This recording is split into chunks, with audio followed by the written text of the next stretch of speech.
Sitting here with Ralph Garman from the Kevin and Bean Show and many other endeavors. Many.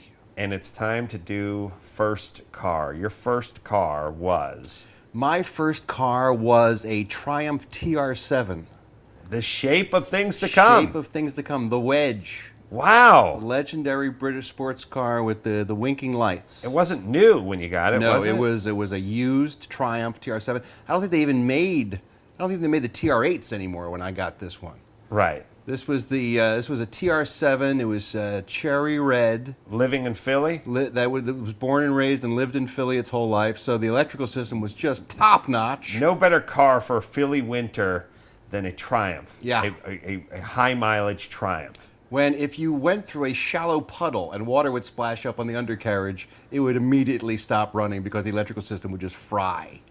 I spent more time under that thing than I did in it. And I used it to commute to college back and forth, and it was a challenge. It was one of those cars where you're in college, and when you buy your first car, you have that, on the one hand, it's a sort of devil and angel. It's pussy versus reliability. Right. Because you could have just gotten a Tercel. Absolutely. And driven safely back and forth to college, but not gotten late. And my dad was a big proponent of practicality and was just furious with me when I spent my money on this TR7. But I, from the age of 12, I thought I was James Bond, so I had to have a sports car as my first car, and that was the only one I could afford. And I don't even know if that car came in red, by the way. It may have just gotten a bad paint job. It may have had a bad paint job on it. All right, so what year Triumph TR7?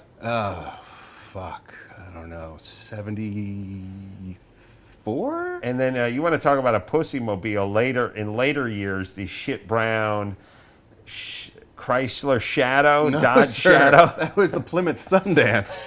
That was the Your Plymouth grandmother. Sundance. My great aunt died and passed that along to my mother, and my mother shipped it off to me because I was poor and had no car whatsoever. Because I had totaled my Nissan Pulsar. Right. Yeah, I had wrecked the Pulsar. And I don't know what's more pathetic, you driving the Plymouth Shadow or me thinking, wow, sweet ride. And then I moved on to the Pontiac Grand Am. Look out, world, I've arrived. The Eagles Green Grand Am. I was very excited when I got that car. Well, there you go. Ralph Garman in my first car.